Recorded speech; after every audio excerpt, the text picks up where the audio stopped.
Hello, what's up everybody?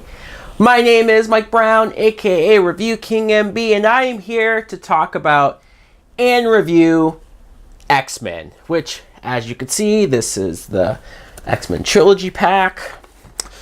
X-Men, the movie, is a film that came out in the year 2000. It was directed by Bryan Singer, and it's based off of the Marvel property. At the time, when it first came out, I was like 10, 11, maybe 12 when I first saw it, and I couldn't believe it. I was a fan of the cartoons, the 90s animated show. I was a fan of the comic books. I loved most of these X-Men characters, so being able to see it in live action and in a movie, especially at the time, I was not picky.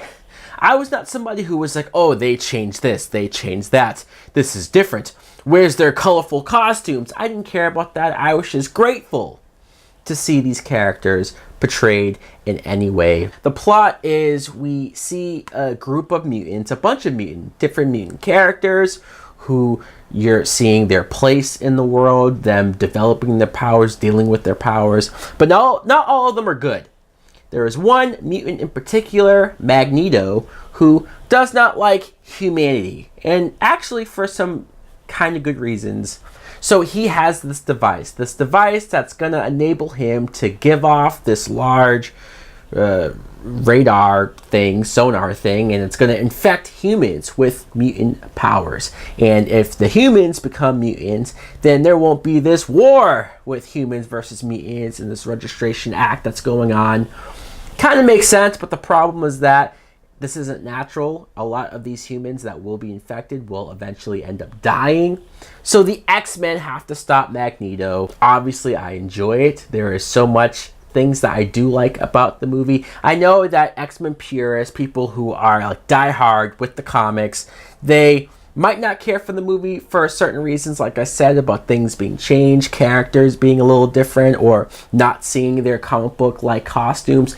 And I guess I understand that. I do. I understand how if you love the comic books, if you love the cartoons, and you come to watch this movie, and it all is very serious. It's very dark. And hell, the opening scene, you start at a Nazi concentration camp. Holy crap!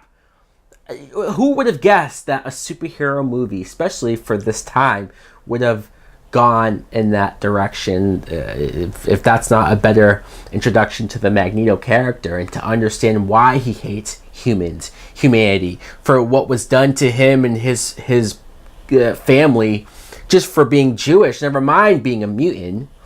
And then you're in present day, and ironically enough, we first meet Rogue.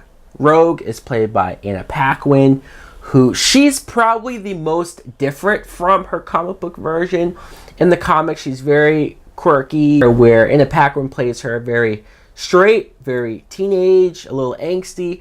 I like that though. That's one of the things that I can go along with here, because she's the relatable one. She's the one who, as young as she is, she first develops her powers. She's scared of her powers.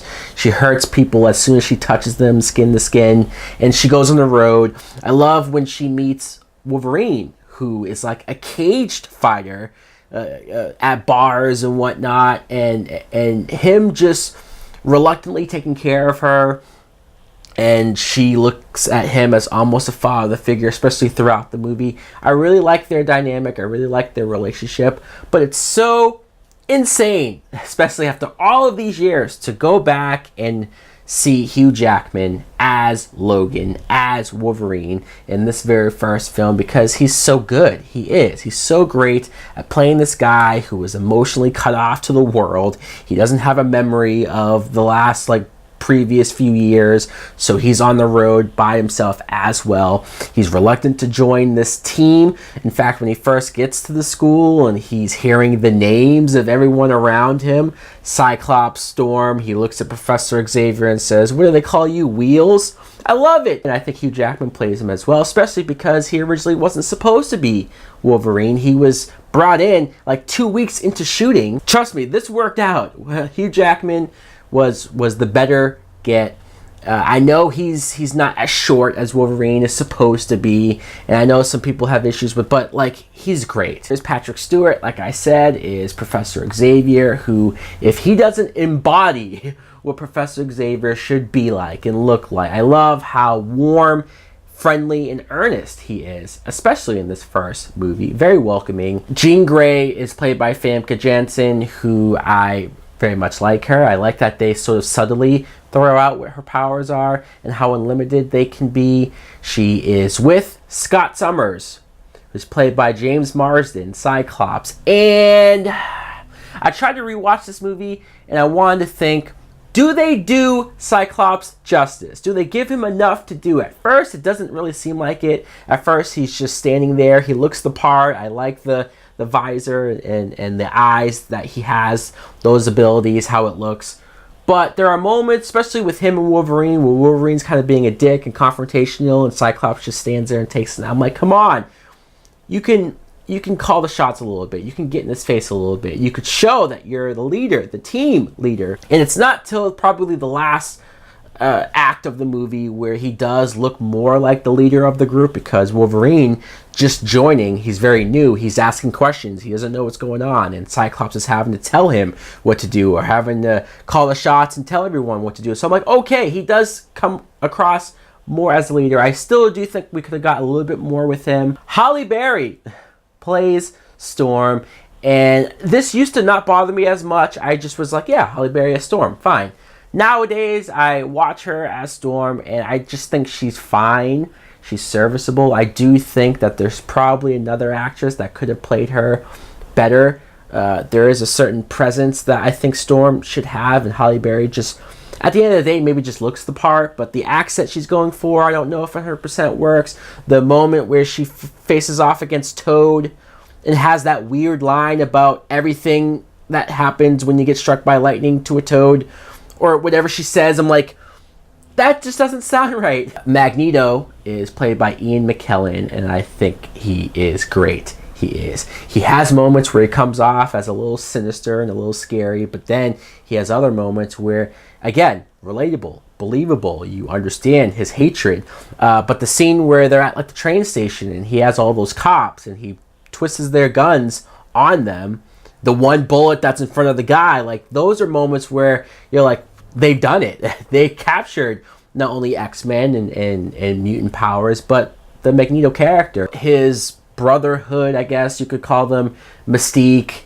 You have Sabretooth, who's played by Tyler Mane, who's huge, ginormous, and he looks the part of Sabretooth, although it doesn't match continuity-wise with the rest of the series. And Toad, I do like Ray Parks as Toad. He's very weird and quirky. The one scene where he's showing off, sort of dancing in front of Jean Grey, like, I like that. Look, is there other X-Men mutant characters that I would have loved to have seen in the first original film? Yeah, sure. Beast, Gambit, Jubilee, Kitty Pryde. There's a bunch of characters. Kitty Pryde technically is there, but it's just a random bit part. Doesn't really say much. Still, I can't complain about stuff like that. This is a 2-hour film, if that. It fits a lot in. I've heard this movie described as a great pilot, and I have to steal that because it is a great pilot. Maybe it's not going to be your favorite X-Men movie ever, and maybe it doesn't have the most high octane action that you're going to see in an X-Men movie, but it does a great job at establishing the world, establishing the characters, presenting the characters in a way that is down to earth, that's believable, that you can easily understand and go along with, even if you're not a fan of the X-Men movie. So that's why I think this movie works. That's why I do enjoy the original X-Men film. The only negative thing, or at least the most negative thing that I can say confidently, is that the score is a little forgettable. There were a couple scenes, especially when they go in the jet for the first time, where I was just humming the 90s X-Men theme myself and just like, this would sound so cool if they put that in there. So guys, let me know in the comments below, what do you think of X-Men the movie? Do you like it? Do you love it?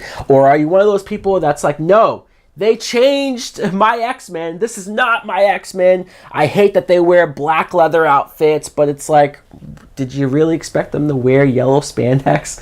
Just like they said. Thanks for watching. Like, comment, subscribe. Later!